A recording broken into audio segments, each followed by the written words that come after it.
প্রিয় দর্শক, আপনাদের সবাইকে স্বাগত জানাচ্ছি এনটিভির প্রতিদিনের আয়োজন স্বাস্থ্য প্রতিদিন অনুষ্ঠানে। আপনাদের সঙ্গে আছি আমি ডাক্তার সানজিদা হোসাইন। দর্শক, যে বিষয়টি নিয়ে আজ আমরা আলোচনা করব সেটি হচ্ছে চোখের সাধারণ সমস্যা। এই বিষয়টি নিয়ে আলোচনার জন্য আমাদের স্টুডিওতে আজ উপস্থিত আছেন একজন বিশেষজ্ঞ চিকিৎসক। চলুন পরিচিত হওয়া যাক আজকের অতিথির সাথে। ডাক্তার শারফুদ্দিন আহমেদ 1956 সালের অক্টোবরে গোপালগঞ্জ জেলায় জন্মগ্রহণ করেন। তিনি 1982 সালে শেরেবাংলা মেডিকেল কলেজ থেকে এমবিবিএস ডিগ্রি অর্জন করেন। এরপর তিনি চিকিৎসা বিজ্ঞানে উচ্চতর এমএস ডিগ্রি লাভ করেন। বর্তমানে তিনি বঙ্গবন্ধু শেখ মুজিব মেডিকেল বিশ্ববিদ্যালয়ের উপাচার্য এবং কমিউনিটি ও অপথ্যালমোলজি বিভাগের চেয়ারম্যান হিসেবে কর্মরত আছেন। স্যার, স্বাগত জানাচ্ছি। ধন্যবাদ। স্যার, সাধারণত চোখের কি কি ধরনের রোগ হয়ে থাকে? চোখের আসলে অনেক রোগ হয়, জন্মগত, জন্মের পরে, সিজনাল ভেরিয়েশন, বয়সজনিত, বিভিন্ন সিস্টেমিক ডিজিজ রিলেটেড, এরকম অনেক রোগ হয়। সাধারণত আমরা বাংলাদেশের মানুষ যে রোগটিকে বেশি দেখতে পায়, নিজের হয়, অন্যের দেখতে পায়, সেটা হলো কনজাংটিভাইটিস, চোখ ওঠা। এই চোখ ওঠারও অনেক ধরনের ক্রাইটেরিয়া আছে। কখনো এটা হয় ব্যাকটেরিয়াল, কখনো ভাইরাল, কখনো ফাঙ্গাল। এরকম ফাঙ্গাল হয়, কর্নিয়াল আলসার সাথে কনজাংটিভাইটিসও থাকে। আবার অপারেশনের পরেও কনজাংটিভাইট কোনো রকম ইনফ্লামেশন আমরা দেখতে পাই। তো ব্যাকটেরিয়াল কনজাংটিভাইটিস যেটা বা ভাইরাল কনজাংটিভাইটিস, এটা কিন্তু মৌসুমি বিভিন্ন ওয়েদার চেঞ্জের সাথে রিলেটেড। আমরা ইদানিং একটা কনজাংটিভাইটিস লক্ষ্য করছি যে কনজাংটিভাইটিস তো হয়, চোখ ওঠে, মানে চোখটা ফুলে যায়, চোখ দিয়ে পানি পড়ে, চোখের পাতা ফুলে যায়, চোখ বড় করতে পারে না, ঝাপসা লাগে, ব্যথা হয়, লাল হয়। কিন্তু সাথে সাথে ইদানিং লক্ষ্য করা যাচ্ছে যে অনেকে দোকান থেকে ওষুধ নিয়ে মনে করে যে একটা অ্যান্টিবায়োটিক ব্যবহার করলেই হবে। কিন্তু আমরা লক্ষ্য করছি যখনই স্লিট ল্যাম্পে দেখি তখন কর্নিয়াতে একটা স্পট পড়ছে, অর্থাৎ কেরাটো কনজাংটিভাইটিস, অর্থাৎ কনজাংটিভাইটিস হচ্ছে, আবার কর্নিয়াতেও স্পট পড়ছে। এই ক্ষেত্রে আমরা শুধু অ্যান্টিবায়োটিক দিলে হবে না, সেক্ষেত্রে আমরা অ্যান্টিভাইরাল অয়েনমেন্টও ব্যবহার করি। সুতরাং চোখ উঠলে আগের মতো দোকান থেকে ওষুধ কিনলে হবে না, বিশেষজ্ঞের পরামর্শ নিলে স্লিট ল্যাম্পে দেখে যদি ভাইরাল কেরাটাইটিস হয় তাহলে অ্যান্টিভাইরাল 14 দিন থেকে 21 দিন ব্যবহার না করলে ওই চোখে কিন্তু দেখতে না পাওয়ার সম্ভাবনাও থাকে। আচ্ছা, মানে অনেক ঝুঁকি রয়েছে। অনেক ঝুঁকি রয়েছে। এই চোখ উঠাটাকে আমরা আগে একটা স্বাভাবিক মনে করে দোকান থেকে নিয়ে নিতাম, একটা ওষুধ যে কোনো একজন ফার্মাসিস্টকে বললেই হতো, দিয়ে দিত। এটা কিন্তু ইদানিং আমি লক্ষ্য করতে হচ্ছে না, এবং এর যেটাকে বলে যে আক্রমণটা যেন আগের চেয়ে আরো বেশি পেয়েছে। সেটি কি সবার ক্ষেত্রেই হতে পারে? আপনি এটা সবার ক্ষেত্রে হতে পারে। এবং এক্ষেত্রে একটা জিনিস শুধু মনে রাখা দরকার যে চোখ ওঠার সাথে সাথেই আপনারা নিজের ব্যবহৃত জিনিস অন্য কেউ যাতে ব্যবহার না করে সেদিকটা খেয়াল রাখবে, এবং কালো চশমা পরবে, চক্ষু বিশেষজ্ঞের পরামর্শ নিয়ে ওষুধ ব্যবহার করবে। এবং ওষুধ ব্যবহার করলে পুরোপুরি সুস্থ হয়ে যাবে মোটামুটি। যদি শুধু ব্যাকটেরিয়াল হয় এবং কেরাটো কনজাংটিভাইটিস না হয়, 2-3 দিন থেকে 7 দিনের মধ্যে ভালো। আচ্ছা, আর কেরাটো কনজাংটিভাইটিস যখন 2 থেকে 3 সপ্তাহ পর্যন্ত অপেক্ষা করতে হয়। সাথে আমরা ওই ড্রাই আই এর যে লক্ষণ, তার জন্য আমরা একটা আর্টিফিশিয়াল টিয়ার দেই, অ্যান্টিবায়োটিক অয়েনমেন্ট দেই, এভাবে ব্যবহার করি। এই গেল চোখ ওঠা। চোখ ওঠাটা বাচ্চাদের ক্ষেত্রে আবার একটা হয় যে জন্মের পরেই দেখা যায় যে চোখ দিয়ে তার পানি পড়ছে, মায়েরা বলে যে ময়লাও হচ্ছে। তো সেই ক্ষেত্রে দেখা যায় যে ন্যাজোল্যাক্রিমাল ডাক্ট অবস্ট্রাকশনের জন্য এই চোখে ময়লা হয়, পানি পড়ে। সেটার জন্য আমরা একটা এক্সারসাইজ মাকে শিখিয়ে দিলে এবং একটা অ্যান্টিবায়োটিক ড্রপ দিলে ভালো হয়ে যায়। এছাড়াও দেখা যায় যে চোখে একটা মাংস বাড়ে কনজাংটিভাইট সাথে। কনজাংটিভা বাড়ে কোথায়? কর্নিয়ার দিকে চলে যায়। এটাকে আমরা টেরিজিয়াম বলি। এটা যে সমস্ত ডাস্ট এরিয়া অথবা ধরুন কোনো রকম কোনো ডিজার্ট এরিয়া, সেই সব এরিয়া, অথবা আমাদের দেশের উত্তরবঙ্গ যেখানে ড্রাইনেস বেশি, ডাস্ট বেশি, সেসব জায়গায় কনজাংটিভাটা একটু বেড়ে ইনফ্লামেশন হয়ে কর্নিয়ার উপর পর্যন্ত চলে যায়। অনেকে এটার দিকে খেয়াল করে না, আস্তে আস্তে এত দূর পর্যন্ত বেড়ে যায় যে কর্নিয়ার অর্ধেক অংশ যখন কভার করে মনিটা ঘিরে যায়, তখন দেখতে অসুবিধা হয়, তখনই সে বুঝতে পারে যে কিছু সমস্যা। সেই ক্ষেত্রে আমরা টেরিজিয়াম হওয়ার সাথে সাথে ফরেন বডি সেনসেশন হয়, আমরা রোগীদেরকে বলি যে একটা অপারেশন করে নিলে তারা ভালো হয়ে যায়।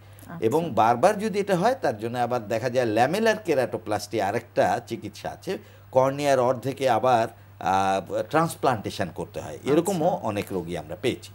এছাড়া আমি কর্নিয়ার ঘায়ের কথা বলেছিলাম।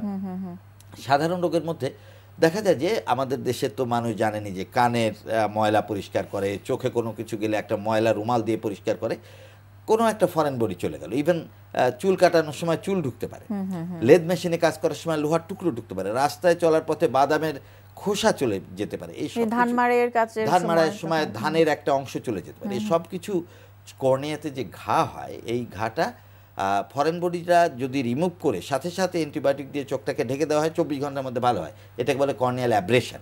আর কর্নিয়াল আলসারটা যদি দেরি করে ফেলে আমাদের কাছে আসতে, ব্যাকটেরিয়াল ইনফেকশন হয়, তাহলে কর্নিয়াল আলসার হতে পারে। ফাঙ্গাল ইনফেকশন, যেটা আপনি ধানের কথা বললেন, ওই ধানের যে ছোট্ট একটা এটাকে কি বলে, একটা পার্ট থাকে ধান মাড়াইয়ের সময়, ওটা চোখে গেলে ফাঙ্গাল কর্নিয়াল আলসার হয়।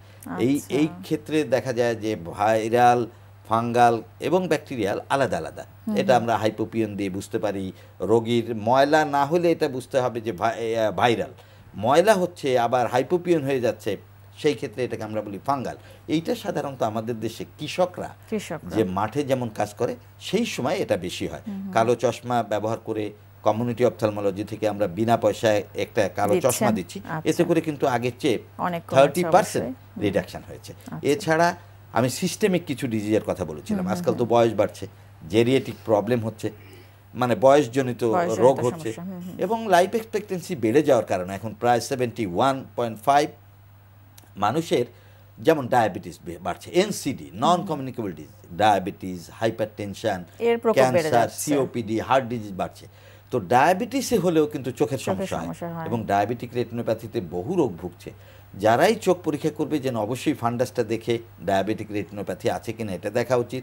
হাইপারটেনশন হলে হাইপারটেনসিভ রেটিনোপ্যাথি হয়, সেটাও পরীক্ষা করে পরবর্তী পর্যায়ে আমরা লেজার দিয়ে যদি ভালো করতে পারি লেজার দেই, না হয় যদি ভিতরে রক্ত জমে তাহলে আমরা সেক্ষেত্রে ভিটোরেটিনা সার্জনের মাধ্যমে আমরা রক্তটাকে দূর করে সিলিকন অয়েল দিয়ে আমরা চিকিৎসা করতে পারি। এছাড়া থাইরয়েড একটা সিস্টেমিক ডিজিজ আছে, আপনি জানেন গলগণ্ড রোগ হয়, সেক্ষেত্রে কিন্তু চোখটা সামনের দিকে এগিয়ে যায়, এটাকে আমরা বলি প্রপটোসিস বা চোখ সামনে এগিয়ে যাওয়া। সেক্ষেত্রে চোখটা বন্ধ হয় না, চোখটা শুকিয়ে যায়, চোখে ঘা হয়, এগুলো থাইরয়েড হলে হয়। এক্ষেত্রে যে T3, T4, TSH থাইরয়েডের সমস্যাটা সমাধান করতে হবে, সমাধান করলে এবং একজন অপথলমোলজিস্টের দেখা করলে কিভাবে চোখটাকে অ্যান্টিবায়োটিক অয়েন্টমেন্ট দিয়ে বন্ধ করা যায় সে দিকটাও খেয়াল রাখা। চোখের প্রেসার বেড়ে যায়, এই চোখের প্রেসার আপনি জানেন, ওখানে যেমন চোখটা বড় হয়ে গেলে চোখের প্রেসার বাড়ে, আবার চোখের প্রেসার একটা রোগও আছে, সেটা কি গ্লুকোমা। এটা জন্মগত হতে পারে, সেটাকে আমরা বলি বুপথালমোস, বা ছোটবেলায় গরুর মতো চোখ বড় হয়ে যায়। আরেকটা হতে পারে যে যারা বয়সজনিত আফটার 40 একটা গ্লুকোমা হতে পারে, সেক্ষেত্রে দেখা যায় যে প্রাইমারি, সেকেন্ডারি দুই ধরনের গ্লুকোমা থাকে। সেই প্রাইমারির মধ্যে আবার ওপেন অ্যাঙ্গেল, ন্যারো অ্যাঙ্গেল। গ্লুকোমাটা হলো যেমন ব্লাড প্রেশার মানুষের বাড়ে, পরীক্ষা না করে বোঝা যায় না, চোখও যদি পরীক্ষা করে চোখের প্রেশার না মাপা হয়, নর্মাল থাকে 14 থেকে 21 পর্যন্ত, যদি এর বেশি হয়ে যায় মিলিমিটার মার্কারি, তো সেটা হলে আমরা কি করি, ওই প্রেশারটা দেখে গ্লুকোমা হয়েছে কিনা তার চিকিৎসা করি, ওষুধে না হলে অপারেশন করে ট্রাবিকুলেক্টমি করে। এটা একটু জটিল সমস্যা, এবং আপনি যেটি বলছিলেন যে চোখ পরীক্ষা করে প্রেশারটা আছে কিনা সেটি দেখতে হবে, সেটি আসলে কখন করা উচিত? এটা আসলে যখনই আমরা চোখ পরীক্ষা করতে যাই, যখনই কোনো চশমা পরীক্ষা করতে যাই, কোনো চক্ষু বিশেষজ্ঞের কাছে যাই, অন্তত যেন প্রত্যেকটা রোগী বলে যে আমার চোখে প্রেশার আছে কিনা একটু দেখবেন, তাহলে অনেকই অপথলমোলজিস্টদের এটা একটা অবশ্যই, হ্যাঁ, তাদেরও একটি দায়িত্ব, এবং চোখের প্রেশারটা থাকলে যদি আমরা সাথে সাথে চোখের ওষুধ দেই তাহলে অন্ধত্ব থেকে দূর করা যাবে। কারণ গ্লুকোমার একটা খারাপ দিক হলো যে ইন ফিউচার যদি এটা ট্রিটমেন্ট না করা হয় তাহলে চোখ কিন্তু অন্ধ হয়ে যেতে পারে। সবচেয়ে যে রোগটি আমাদের দেশে রিভার্সিবল ব্লাইন্ডনেস, মানে অন্ধ হইলেও সে আবার ফিরে আসে, সেটা হলো ক্যাটারাক্ট। এটা জন্মগত রুবেলা সিনড্রোমের মাধ্যমে চোখের ছানি হয়। এটা রোগীরা জন্মের সময়ও কিন্তু নিয়ে আসতে পারে, এবং সেই জন্মের সময় নিয়ে এসে অনেকে আবার ভুলও করে। যেমন কনজেনিটাল রুবেলা সিনড্রোম হলে যে ছানিটা পড়ছে সেটা যেমন দেখতে, রেটিনোব্লাস্টোমা একটা রোগ হয় কিন্তু রোগীদের, বাচ্চাদের সেই জন্মের সময়, ওটাও দেখতে প্রথম দিকে একই রকম মনে হয়, কিন্তু চোখটা বড় হয়ে যায়, সামনের দিকে আসে রেটিনোব্লাস্টোমা একটা টিউমারে, আর ছানিটাতে ও দেখতে পায় না, চোখটা ঘুরিয়ে এদিক সেদিক দেখতে চায়। 2 মাস থেকে 2 বছরের মধ্যে এটার অপারেশন করে নিতে হয়, এবং আমাদের দেশে ফ্যাকো সার্জারি সহ আমরা লেটেস্ট ট্রিটমেন্ট এটা করে থাকি। আর বড়দের জন্য আপনি জানেন ক্যাটারাক্ট হতে পারে বিভিন্ন কারণে, আঘাতজনিত হতে পারে, বয়সজনিত হতে পারে, এটাকে আমরা বলি হলো এজ রিলেটেড ক্যাটারাক্ট। এছাড়া ক্যাটারাক্টটা কিন্তু দেখা যায় অনেক ক্ষেত্রে যে ওই ছানি পেকে গিয়ে তারপরে আমরা অনেকে মনে করে যে আজকাল এরকম আমরা বলি বলেন যে অনেকেই। আপনি ওই সাদা না হলে আসবে না, এটা কিন্তু একটা ভুল ধারণা। ধরেন একজন অফিসে কাজ করে, সে ঠিক মতো দেখতে পাচ্ছে না, দূরের মানুষ ভালো দেখতে পাচ্ছে না, ওর যখনই সে ডে টু ডে ওয়ার্ক বন্ধ হবে, ছানিটা এখন আর ওইরকম সাদা পাকা এগুলোর দরকার নাই। যে সময় কাজ বন্ধ হয়ে যাবে সেই সময় ছানি অপারেশনের জন্য আমরা সবাইকে বলি। এবং সেক্ষেত্রে লেটেস্ট ট্রিটমেন্ট হলো ফ্যাকো সার্জারি। আমরা ফ্যাকো সার্জারি করে রোগীদেরকে ভালো করে দিতে পারি। এবং ক্যাটারাক্ট কিন্তু এখন আর তেমন কঠিন রোগ না, 2 ঘন্টার মধ্যেই রোগী বাড়িতে চলে যেতে পারে। এই জিনিসটা আমি আজকাল রোগীদের আর অপারেশন শব্দ বলি না, অনেকে তো অপারেশনকে ভয় পায়, আমরা বলি যে ওয়াশ করে দিচ্ছি। অর্থাৎ আর্টিফিশিয়াল লেন্স একটা ভিতরে মানে এতটাই সহজ হয়ে গেছে আপনাদের এবং কাছে। 20-25 মিনিটের মধ্যে, এটা লেটেস্ট, কিন্তু এটা ইন্টারন্যাশনাল স্ট্যান্ডার্ড অপারেশন, আমাদের দেশে কিন্তু এটা হয়। এবং ছানি রোগ এখন কোনো কঠিন রোগ না, তবে ছানি রোগ যাতে না হয় তার জন্য কিছু প্রিভেন্টিভ, যেমন ভালো খাওয়া দাওয়া, পরিষ্কার পরিচ্ছন্নতা থাকা, কালো চশমা পরা অথবা সানগ্লাস ব্যবহার করা, আঘাত না লাগে, রেডিয়েশন অঙ্কোলজি, যেমন যারা এই ডিপার্টমেন্টে কাজ করে, রেডিওলজিতে কাজ করে, অথবা যারা মাঠে কাজ করে, তারা যাতে সানরে থেকে নিজেদেরকে রক্ষা করে এই প্রোটেকশন দিলে হয়। লেদ মেশিনে যারা কাজ করে যেন লোহার টুকরা না ঢোকে, এদিক যদি খেয়াল রাখে তাহলে ছানি রোগ থেকে রক্ষা পাওয়া যাবে। তবে চুল পাকলে অর্থাৎ বয়স হলে ছানিও ডেভেলপ করে সাধারণত, কারণ সারফেস একটোডার্ম থেকে আমরা ক্যাটারাক্ট ডেভেলপ করে। চুল বা চামড়া কুঁচকে যাওয়া এগুলো কিন্তু সারফেস একটোডার্ম থেকে হয়। সেই কারণে বয়স হলে একটা ক্যাটারাক্ট রোগীর সম্ভাবনা থাকেই। তারা যাতে করে চোখ পরীক্ষা করে যত তাড়াতাড়ি সম্ভব সেটির অবশ্যই চিকিৎসা করে নেন, বেটার। আমি মনে করি এক্ষেত্রে সচেতনতাটা আমাদের খুব দরকার। এবং কিওরের চেয়ে তো প্রিভেনশনটা সবসময় সবচেয়ে আগে। বাচ্চাদেরকে আমি একটা কথা বলি, সেটা হলো যে তারা যেন ফেসবুক অথবা মোবাইলের গেম বেশি না খেলে। বাচ্চাদের মধ্যে এত বেশি ব্যাপক প্রবণতা হয়েছে যে তারা শারীরিক অবসাদ, তারা ঠিকমতো বা বাইরে খেলতে যায় না, নিজের আত্মীয় স্বজনের সাথে কথা বলে না, মানে এমন হয়ে যায় যেন অবসাদগ্রস্ত একটা মানুষ। সেই ক্ষেত্রে বেশি ঘন ঘন এটা দেখলে, যদি কারো পাওয়ার নাও থাকে, axial length of the I বেড়ে গেলে এতে কিন্তু চোখের পাওয়ার বা মাইনাস পাওয়ার বাড়ার সম্ভাবনা থাকে এবং চশমা লাগার সম্ভাবনা থাকে। এদিকটা খেয়াল করতে হবে। ঘরে যারা টেলিভিশন দেখে তাদেরকেও আমি বলি যে আলোতে দেখবেন, টেলিভিশনটা অন্ধকার করে দেখে, কাছে গিয়ে দেখে। মা বাবারা একটা জিনিস, ছেলে মেয়ের চশমা লাগবে কিনা এটা বুঝতে পারে তখনই যখন তাকে 10 ফিট দূরে বসিয়ে রাখা হয় কিন্তু ছেলেটি টিভির কাছে চলে যায়, তাহলে মনে করতে হবে। আসলে এগুলো এসব ক্ষেত্রে অবশ্যই বাবা মা এবং যারা আশপাশের মানুষ আছেন তাদেরকে সচেতন থাকতে হবে। এবং অনেকের উচিত যে এক চোখ বন্ধ করে দেখা, যে তার চোখে দেখে কিনা, না হলে স্কুলে যাওয়ার আগেই চোখ পরীক্ষা করে নিলে তার সারা জীবন ভালো থাকবে। স্যার অনেক অনেক ধন্যবাদ, চমৎকারভাবে বুঝিয়ে দিলেন। Thank you. প্রিয় দর্শক, আমরা শুনছিলাম চোখের সাধারণ রোগ ব্যাধি, এই বিষয়টি নিয়ে বেশ কিছু গুরুত্বপূর্ণ তথ্য অত্যন্ত চমৎকারভাবে আমাদের আজকের অতিথি পরামর্শগুলো দিলেন। আশা করছি সেগুলো আপনাদের উপকারে আসবে। আজকে আমরা যেটা দেখাবো, হাতটাকে আমরা করবো, মানে ফোকাস করবো কীভাবে হাতে ম্যাসবিল করা যায়। লাস্টের দিন আমরা দেখেছিলাম কীভাবে হাতের ভাস্কুলারিটি বাড়ানো যায়, হাতের পাম্পিং মোশনটা করা যায়, মানে যাতে হাতটা রেডি হয় এক্সারসাইজও করার জন্য। এখন আমরা এক্সারসাইজটা দেখাবো যে কীভাবে হাতের ম্যাসিভনেসটা আমরা আনবো। তবে একটা জিনিস খেয়াল করবেন, ম্যাসিভনেসটা আনার জন্য এই এক্সারসাইজটা আমরা দেখেছিলাম যে শুধু এই একটা এক্সারসাইজের মাধ্যমে হাতটাকে কিন্তু আপনি প্রচুর ডিফাইন্ড অথবা বাল্কি করতে পারবেন, কারণ এটাকে আমরা বলি হচ্ছে টোটাল আর্মসের হচ্ছে বেসিক মুভমেন্ট। তো এই জিনিসটা আমরা মাঝখানে নিয়ে আসবো শুধুমাত্র হাতের মানে ম্যাসিভনেসটা করার জন্য, বাড়ানোর জন্য। তবে এটাতে খুব একটা ডেফিনেশনটা আসবে না, তবে you will be having a big arms. এখন দেখুন যে কীভাবে আমরা এক্সারসাইজটা করছি। Okay, ready? আমি ওকে, নর্মালি যে জিনিসটা করবে, বেসিক যে মুভমেন্ট, এটাকে আমরা বলি হচ্ছে বারবেল ফ্রেঞ্চ প্রেস, অনেকে বলে barbell extension, it doesn't matter, তবে যেটাই হোক। ওকে, রেডি, গো। সবসময় খেয়াল করবেন যে এলবোটা যত ক্লোজ রাখা যায় কান বরাবর, তাহলে আপনার ট্রাইসেপে পড়বে। যদি ফ্লেয়ার হয়ে যায় তাহলে ট্রাইসেপে কোনো প্রেশার পড়বে না, শোল্ডারে ইনজুরি হওয়ার চান্সটা বেড়ে যাবে। ওকে, দিস ইজ দ্য মোশন। ওকে, এটাতে আপনি সবসময় ট্রাই করবেন যে হেভি ওয়েট ট্রেনিং করবেন। আর হেভি ওয়েট বলতে বোঝাচ্ছে হচ্ছে 8 to 12 রিপিটেশন। এই ক্ষেত্রে হেভি ওরকম 4 to 5 হবে না, 5 হবে না। এই 4 to 5 রিপিটেশনের যে ওয়েটটা আপনি হ্যান্ডেল করতে হবে, এতে আপনি ইনজুর্ড হয়ে যাবেন। ওকে, রেডি, গো। সেকেন্ড, আমরা ফোকাস করছি হচ্ছে বাইসেপকে। ওকে, রেডি, গো। ওকে, সেম থিং, এখানে আপনার যে জিনিসটা করছি আমরা বাইসেপটাকে ফোকাস করছি। এটা হচ্ছে overall bicep building exercise, the most basic movement, যেটা আমরা বলি বাইসেপ কার্ল। ওকে, আমরা দেখাচ্ছি খুব লো ওয়েটে আপনাদের ইয়েতে সুবিধার্থে, কিন্তু যখন আপনি প্রোগ্রামটা করবেন তখন আপনি এমন একটা ওয়েট নেবেন যেটা দিয়ে আপনি 4 থেকে 5টা মারতে পারবেন। তবে খেয়াল করবেন যাদের কোনো লোয়ার ব্যাক ইঞ্জুরি আছে তারা ওই পরিমাণ হেভি নেবেন না, তারা চলে যাবেন 12 রেপিটেশনে, মানে মডারেট ওয়েটে। ইয়েস, ওকে রাখুন। ওকে, ওই এক্সারসাইজ ফার্স্ট এক্সারসাইজের পরে দিস এক্সারসাইজ আপনি 3 সেট করলেই যথেষ্ট, 3 সেটের বেশি করার দরকার নেই। আপনি আগেরটা 5 সেট পর্যন্ত করতে পারবেন, কিন্তু এটা 3 সেটের বেশি করার দরকার নেই, যেহেতু এটা ম্যাস বিল্ডিং। হ্যাঁ, তো এখন এই ম্যাস বিল্ডিং এক্সারসাইজের যে জিনিসটা আমরা বলি, যত কম করবেন তত বেশি ম্যাসিভনেস আসবে, কিন্তু যত বেশি আপনি করবেন তত দেখা যাবে আপনার মাসলটা সোর হয়ে যাবে, ওই পরিমাণ ডেভেলপমেন্ট হবে না। তো this is the second program, যে শর্টকাট ওয়েতে কীভাবে আর্মসটা বিল্ড করা যায়, এটা হচ্ছে সেকেন্ড ফেজ। এর সাথে আরেকটা জিনিস আমরা অ্যাড করবো, এটা আমরা নেক্সট ডেতে, ওইটা হবে মানে ম্যাসিভনেস অ্যান্ড ডেফিনেশন একসাথে কীভাবে আমরা কম্বাইন করব, ওই জিনিসটা আমরা দেখাবো নেক্সট প্রোগ্রামে। দর্শক, ভাতের পরিবর্তে আলু, সেটি কিন্তু আমরা সবাই জানি, কিন্তু আলুতে রয়েছে কি কি পুষ্টি গুণাগুণ, চলুন জেনে নেওয়া যাক একজন পুষ্টিবিদের কাছ থেকেই। আলু শক্তিদানকারী, পুষ্টিকর, সহজপাচ্য একটি খাদ্য।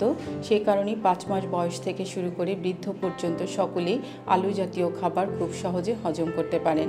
অনেক দেশে আলু প্রধান খাবার হিসেবে ব্যবহৃত হয়ে থাকে। আলু carbohydrate, protein, calcium, vitamin C, vitamin B12 এবং পটাশিয়ামের খুব ভালো উৎস। এ কারণে আলুর পুষ্টিগুণ অনেক বেশি। আলুতে শক্তি সঞ্চয়ী উপাদান গ্লাইকোজেন বা স্টার্চ সঞ্চিত থেকে থাকে। এই শক্তির উপাদানে এটি আমাদেরকে খাদ্যর বিভিন্ন জ্বালানি হিসেবে কাজ করে শরীরের প্রয়োজনীয় শক্তি জুগিয়ে আমাদের কর্মদক্ষতাকে বাড়িয়ে তোলে।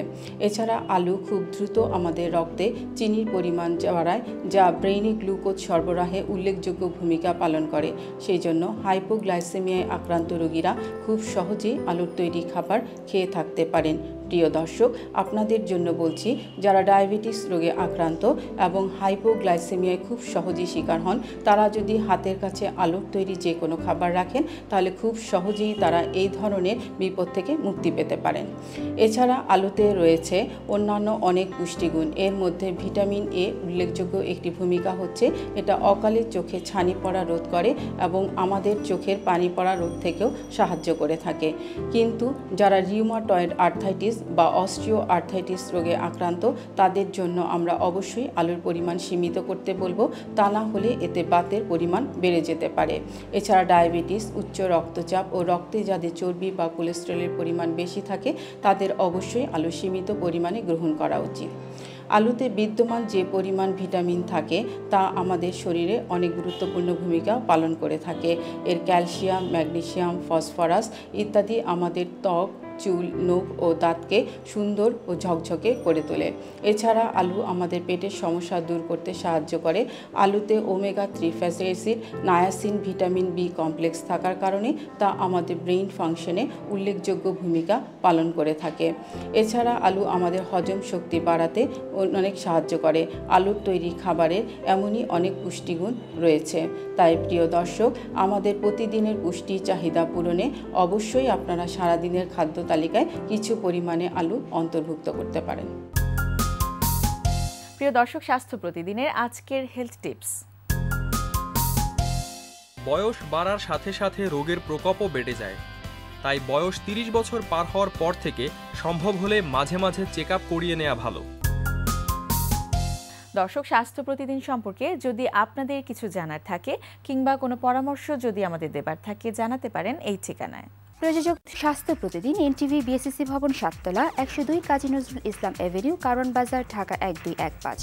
ফ্যাক্স 914338 থেকে 7 পর্যন্ত, অথবা ইমেইল করুন স্বাস্থ্যপ্রতিদিন@ntvpt.com এই ঠিকানায়।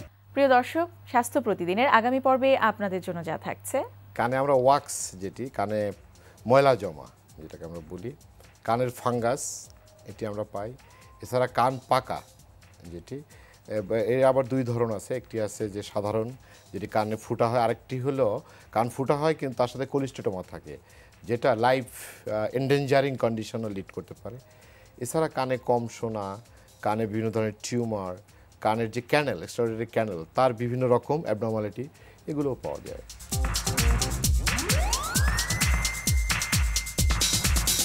দর্শক, বিশ্বের যে কোনো প্রান্ত থেকে যে কোনো সময় আপনাদের পছন্দের অনুষ্ঠান স্বাস্থ্য প্রতিদিন দেখতে চাইলে ভিজিট করুন আমাদের পূর্ণাঙ্গ ওয়েব পোর্টাল www.ntvbd.com। আজ এ পর্যন্তই। সবার সুস্থতা কামনা করে বিদায় নিচ্ছি। আগামীকাল আবারও দেখা হবে ঠিক একই সময় এনটিভি পর্দায়।